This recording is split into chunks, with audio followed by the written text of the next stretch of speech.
चला, हे गणित मी सोडवले, पण माझा माईक ऑन करायचा राहिला होता, त्याच्यामुळं माझं व्हिडिओ रेकॉर्ड झाला पण ऑडिओ आला नाही. त्याच्यामुळे आता मी हे गणित मोडत नाही, मी आता तुम्हाला सोडून दिलेले गणित एक्सप्लेन करून सांगतो, ठीक आहे ना.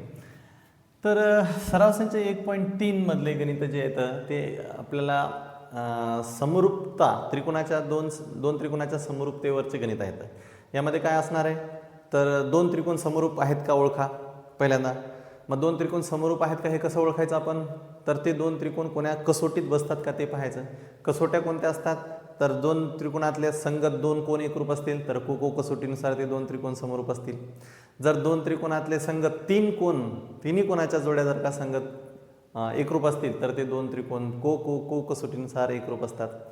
जर दोन त्रिकोणाच्या संगत तिन्ही बाजू एकरूप असतील तर ते दोन्ही त्रिकोण हे बा कसोटीनुसार एकरूप असतात. जर दोन त्रिकोणाच्या संगत दोन बाजू आणि त्या दोन संगत बाजूनं तयार होणारे दोन संगत कोण एकरूप असतील तर याचा अर्थ ते दोन्ही त्रिकोण हे बा कसोटीनुसार समरूप असतात. हे सगळं आपण आधीच्या व्हिडिओमध्ये पाहिलं आहे, हे सगळं आधीच्या वर्गातही आपल्याला झालेलं आहे, ठीक आहे ना. कर्णभुजा प्रमेय पण त्याचा पण उपयोग होऊ शकते जर दोन त्रिकोण समरूप दाखवायचे असतील तर. आता इथं काय आहे की अजून एक गोष्ट यावर्षी शिकलेली ती अजून एक गोष्ट काय की जर दोन त्रिकोण कोणते पण असू द्या, पण जर ते दोन त्रिकोण कोणत्यातरी कसोटीनुसार तुम्हाला समरूप लिहिता येत असतील, दाखवता येत असतील किंवा दोन त्रिकोण समरूप आहेत असं म्हणलं तुम्हाला, तर तुम्ही काय म्हणू शकता की सर ते जे दोन त्रिकोण समरूप असतील त्या दोन त्रिकोणाच्या सर्व संगत बाजू ह्या समान प्रमाणात असतात. म्हणजे त्याचं गुणोत्तर जे आहे ते समान येते, संगत बाजूचं गुणोत्तर हे समान येते, ठीक आहे ना. हे लक्षात ठेवायचं.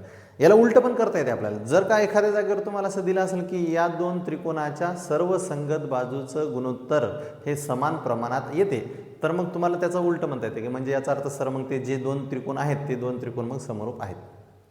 समजायला तर त्याचा वापर करून आता हे गणित सोडवायचे आहेत आपल्याला. याच्यात पहिला प्रश्न आहे की एक त्रिकोण ABC आहे ज्याच्यामध्ये अजून एक त्रिकोण तयार झाला आहे EDC, आणि मग तुम्हाला विचारलं की या आकृतीतील कोणते दोन त्रिकोण समरूप आहेत आणि ते कोणत्या कसोटीनुसार आहेत, ठीक आहे ना. मग इथं काय केलं मी, तर त्रिकोणाचे नाव घेतले, एक ABC घेतला आणि एक EDC घेतला. त्रिकोण ABC व त्रिकोण EDC मध्ये इथं दिसाच लागले तुम्हाला की एक कोण 75 अंशाचा आहे दोघांमध्ये पण, म्हणजे याचा अर्थ ती जोडी कोणाची तर एकरूप झाली. मग हे दोन त्रिकोण जर का मला समरूप दाखवायचे असतील तर हे कोणा कसोटीत बसवायला पाहिजेत.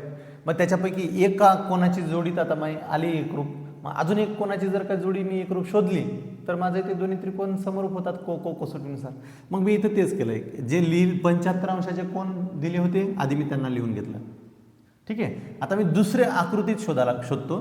पहा याच्यात अजून तुम्हाला पण दिसू शकते पटकन ईचं बद्दल तर ए सोबत आपल्या काही जोडी लागू शकत नाही, ईची सी सोबत पण लागू शकत नाही, कारण ई हा एकाच त्रिकोणात आहे, तो दोन्ही त्रिकोणात आहे. मग इथं दोन्ही त्रिकोणात एक कोण आहे असा की जो सी आहे आणि जो सामायिक आहे. पहा तुम्ही ABC मध्ये कोण सी हाच आहे आणि EDC मध्ये पण कोण सी हाच आहे, म्हणजे कोण सीचं माप हे दोन्ही त्रिकोणात एकच आहे, सामायिक आहे, म्हणजे कोण सी हा सामायिक आहे.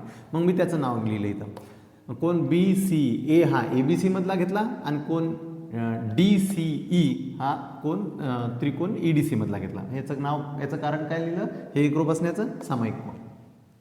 मग झाले दोन जोड्या ह्या दोन्ही त्रिकोणातल्या एकरूप आल्यात, म्हणजे मला हे दोन त्रिकोण समरूप लिहिता येतात. कशानुसार, को कसोटीनुसार. त्याच्यानंतर एकास एक संगती लिहायला सांगितली, मग जे दोन त्रिकोण समरूप असतील त्याची एकास एक संगती. मग काय होईल, तर या दोन्ही त्रिकोणाच्या सर्व संगत बाजू समान प्रमाणात असतील, मग कारण हे दोन त्रिकोण आपण समरूप दाखवले. म्हणजे कोण म्हणजे यातली बाजू AB आणि EDचं गुणोत्तर घेतलं, यातली BC आणि DCचं गुणोत्तर घेतलं, यातले AC आणि ECचं गुणोत्तर घेतलं तर ते समान येते, है ना. कारण जर दोन त्रिकोण समरूप असतील तर त्याच्या सर्व संगत बाजू ह्या समान प्रमाणात असतात. समरूप त्रिकोणाच्या संगत बाजू असं याचं कारण आहे. मग अजून काय लिहिता येते, तर आपण हे दोन कोणाच्या जोड्या तर एकरूप लिहिल्यातच, मग अजून काय लिहिता येते, उरलेला कोण म्हणजे कोण A आणि कोण E हे पण एकरूप असतील. समजा लागलं का, एकदा वाचून घ्या, कळलं ते. नाही कळालं तर मला कमेंट करा, मी अजून तुम्हाला समजण्यासाठी सेपरेट व्हिडिओ बनवतो, ठीक आहे ना. दुसऱ्या प्रश्नात काय आहे, दोन आकृत्या काढून दिल्यात त्रिकोणाच्या, एक PQR आहे, एक LMN आहे, आणि याच्या बाजू काही दिलेल्या आहेत, ठीक आहे ना. सगळ्याच बाजू दिल्यात, या PQRच्या LMNच्या पण सर्व बाजू दिल्यात. प्रश्न काय विचारलाय तुम्हाला की हे दोन त्रिकोण समरूप आहेत का, आणि असतील तर मग कोण्या कसोटीनुसार असतील. आता ह्याच्यात या गणितात काय केलं आपण, आधी त्रिकोण समरूप दाखवले आणि नंतर त्याच्या सर्व संगत बाजू समान प्रमाणात लिहिल्या. इथं त्रिकोण समरूप आहेत का ते विचारलंय, पण इथं बाजू दिलेले आहेत सर्व. मग आपल्याला काय करावं लागेल, तर आधी या बाजूचे गुणोत्तर घ्यावे लागतील आणि मग ते समान येतात का पाहावं लागतील. जर गुणोत्तर समान आले तर म्हणजे मग मला म्हणता येते, कारण इथं मी जसं म्हणलं की त्रिकोण समरूप असले तर बाजू सर्व संगत बाजू समान प्रमाणात असतात, तसंच मी याच्या उलटं करून पण म्हणू शकतो. जर एखाद्या त्रिकोणाच्या जोडीसाठी म्हणजे दोन त्रिकोणासाठी जर का त्याच्या संगत बाजू समान प्रमाणात लिहिता आल्या मला, तर मला म्हणता येते की मग ते दोन त्रिकोण हे समरूप असतील. मग इथं तेच करायचं आहे आपल्याला. मग त्रिकोण LMN आणि त्रिकोण PQR घेतले. मी LMN आणि PQRच्या बाजूचं गुणोत्तर घेऊन पाहिलं संगत. LM गुणोत्तर घेतलं मी PQ सोबत, तर ते ही 3 ही 6 आहे, म्हणजे 3 1 3 3 2 6 1/2 एवढं उत्तर आलं. मग नंतर ही बाजू घेतली LMNची MN आणि PQRची QR घेतली. मग MN/QR केलं. ही 4 ही 8 आहे ती ठेवली, तर त्याचं उत्तर पण 1/2 आलं. 4 1 4 4 2 8. नंतर मी LMN मधली LN घेतली आणि PQR मधली PR घेतली. या दोघाचं कोणती LN आणि PR, PQ नाही, ठीक आहे ना, PQ इथं घेतली. LN/PR घेतली. LN/PRचा गुणोत्तर किती येते, ही 5 आहे ही 10 आहे, मग 5/10 म्हणजे किती, 5 1 5 5 2 10 1/2 आलं. समजलं. मग या तिन्ही समीकरणात पहा तुम्ही, तिघायचं पण उत्तर जे उजव्या बाजूला आहे ते तिघायचं पण समान आलंय. ठीक आहे ना, म्हणजे याचा अर्थ काय झाला की या तिन्ही समीकरणाच्या उजव्या बाजू समान आहेत. मग उजव्या बाजू समान आहेत म्हणजे याचा अर्थ मग त्याच्या डाव्या समान असतील, म्हणजेच LM/PQ, MN/QR आणि LN/PR ह्या तीनही बाजूचे गुणोत्तर संगत बाजूचे गुणोत्तर समान आले. मग मी जसं इथं म्हणलं होतं की जर त्रिकोण समरूप असतील तर त्याच्या संगत बाजू समान प्रमाणात असतात, याच्या उलट करून मला म्हणता येते की जर त्रिकोणाच्या संगत बाजू समान प्रमाणात असतील तर याचा अर्थ ते दोन त्रिकोण समरूप असतात. मग आता इथं सर्व बाजू संगत बाजू एकरूप झाल्यात, कारण त्या समान प्रमाणात आल्या म्हणजे याचा अर्थ त्या एकरूप आहेत. मग सर्व संगत बाजू जर एकरूप असतील तर ते दोन त्रिकोण कोण्या कसोटीनुसार एकरूप असतील, तर बा बा बा म्हणजे बाजू बाजू बाजू. समजलं. अशा पद्धतीनं हे दोन त्रिकोण समरूप दाखवता आले आपल्याला. अजून तिसऱ्या प्रश्नात काय आहे, तर दोन खांब घेतलेत, दोन खांब आहेत. आता खांब जर का जमिनीवर रोवला आपण तर तो आपण सरळ रोवत असतो, म्हणजे तो जमिनीवर काटकोनात रोवल्या जातो. खांब जर का जमिनीत रोवलेला असेल तर काटकोनात, तो तिरपा तारपा रोवल्या जात नाही. ठीक आहे ना. आणि तो जर का लाईनचा खंबा असेल तर मग तो सरळच रोवल्या जाते. हां, तो आपल्याकडे हवेनं तिरपे होतात, वाऱ्या वादळानं वगैरे, आणि ते तिरपे राहिलेले तसेच राहतात, ती गोष्ट वेगळी आहे. पण आपल्याकडे मात्र खांब सरळच रोवल्या जात असतात. ठीक आहे ना. तर मग इथे PR आणि AC हे दोन खांब आहेत जे जमिनीवर रोवलेले आहेत. PR या खांबाची उंची 4 आहे, AC या खांबाची उंची 8 आहे. PR या खांबाची सावली QR म्हणजे 6 पर्यंत पडते, 6 एवढी असते आहे. तर AC या खांबाची सावली किती असेल, ती BC म्हणजेच X ती काढायला सांगितली आपल्याला. मग आता हे तुम्हाला माहिती आहे की मी म्हणलं की जसं की खांब आपण जमिनीवर काटकोनात रोवतो, तर म्हणजे याचा अर्थ हे दोन्ही त्रिकोण हे काटकोन त्रिकोण आहेत. ठीक आहे ना. मग मी काय लिहिलं, PRQ आणि ACB हे दोन्ही त्रिकोण काटकोन त्रिकोण असल्यामुळे मग ते समरूप असतील. मग मी त्यांना समरूप घेतलं. मग आता पुन्हा एकदा, जर त्रिकोण समरूप असतील तर त्याच्या संगत बाजू समान प्रमाणात लिहिता येतात. मग इथं त्रिकोण समरूप लिहिलेत, मग त्याच्या सर्व संगत बाजू ह्या समान प्रमाणात लिहिल्यात, म्हणजे समरूप त्रिकोणाच्या संगत बाजू समान प्रमाणात असतात, म्हणून मी अशा समान प्रमाणात घेऊन लिहिल्या. मग आता ह्याच्यापैकीच 1 2 3 बाजू दिलेल्या आहेत, ज्या दिल्यात त्या मी त्याच्या जागेवर टाकल्या. कोणकोणती दिली, PR दिली. ठीक आहे ना. नंतर कोणती दिली, AC दिली. ठीक आहे. नंतर कोणती दिली, RQ दिली. ठीक आहे ना. आणि काढायची कोणती, तर BC CB काढायची. ठीक आहे ना. मग मी ह्या जोडीला वापरू शकतो, ह्या जोडीचं काम नाही. मग हे पुन्हा लिहून घेतल्या मी जोडी. मग ह्याच्यातल्या ज्या किमती दिल्या होत्या त्या ठेवल्या, जी नाही दिली ती काढायची, म्हणून तिच्या जागेवर X लिहिलाय, PR लिहिलाय 4, AC लिहिलाय 8 आकृतीत दिलेलं आहे, RQ दिलाय 6 तो लिहिला, X ची किंमत काढायची. मग मी काय केलं, हा X इकडे घेतला आणि हे 4 आणि 8 दोघं पण तिकडे पाठवले, त्याच्यामुळे 8 गुणाकारात आला आणि 4 छेदात गेला. मग 4 ला 2 आणि 6 ला 2 भागलं, 4 1 4 म्हणजे 2 1 2 2 2 4 आणि 2 3 6 म्हणजे, आणि नंतर या 2चा या 8 सोबत भागाकार केला, 4 2 चूक 8 म्हणजे 3 चूक 12 उरले. ठीक आहे. म्हणजे त्या खांब AC ची सावली BC बरोबर X म्हणजेच किती, 12 आलं. कळलं. थोडं वाचून पहा, लिहून पहा, सोडून दिलेले गणित नाही आले तर मला कमेंट जरूर करा. ठीक आहे ना.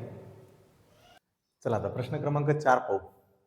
इथे एक त्रिकोण दिलाय ABC मध्ये, AP लंब आहे BC वर टाकलेला, BQ लंब आहे टाकलेला AC वर, BPC हे एकाच रेषेवरचे बिंदू आहेत, AQC हे सुद्धा एकाच रेषेवरचे बिंदू आहेत.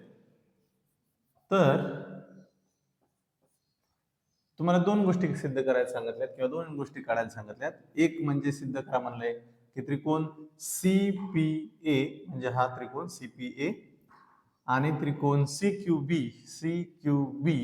हे दोन त्रिकोण समरूप आहेत असं सिद्ध करायचं आपल्याला. याच्या मी आकृत्या वेगळ्या काढून दाखवल्यात. नंतर AP हे अंतर 7 आहे, BQ हे अंतर 8 आहे, BC हे अंतर 12 आहे. तर AC काढायचा आहे. ठीक आहे ना, तो नंतरचा भाग झाला. आधी आपल्याला हे दोन त्रिकोण समरूप आहेत का ते सिद्ध करावं लागेल.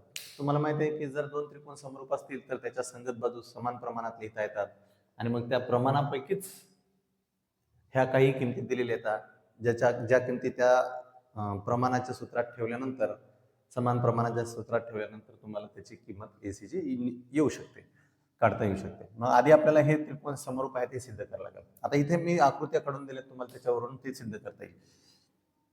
त्रिकोण APC व त्रिकोण BQC मध्ये या दोन त्रिकोणात पहा.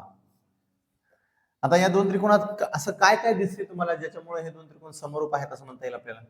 पहा, या दोन्ही त्रिकोणात एक एक काटकोन आहे ना, एक एक काटकोन आहे, म्हणजे ते दोन कोण तर एकरूप झालेच काटकोनाचे असल्यामुळे. ठीक आहे ना. अजून कोणा कसोटी म्हणजे एखाद्या कसोटीत बसवण्यासाठी अजून काय लागते आपल्याला, तर दोन कोण लागतात आपल्याला. ठीक आहे ना. किंवा मग कर्ण आणि बाजू म्हणजे कर्णभुजा प्रमेयानुसार काटकोन त्रिकोणासाठी मग त्या दोन गोष्टी लागतील. पण इथे मग आता एक कोण आहे ना आपल्याकडे, मग अजून एक कोण दिसायला लागलाय तुम्हाला आकृतीत, पहा बरोबर फक्त. पहा इथे कोण C आहे, हा कोण C हा त्रिकोण APC मध्ये सुद्धा असाच आहे आणि BQC मध्ये सुद्धा असाच आहे. म्हणजे कोण C हा दोन्ही त्रिकोणातला सामायिक कोण आहे ना.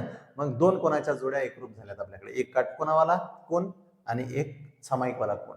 मग त्या दोन कोणाच्या जोड्या जरी आपण एकरूप लिहिल्या तरी आपल्याला हे दोन त्रिकोण समरूप लिहिता येतात को कसोटीनुसार. बरोबर आहे. मग आपण लिहितो त्रिकोण APC मध्ये आधी मी 90 अंशावाला लिहितो. कोण APC एकरूप कोण BQC. काय कारण आहे, तर हे प्रत्येकी 90 अंशाचे कोण आहेत. बरोबर आहे का, म्हणून हे एकरूप असतील.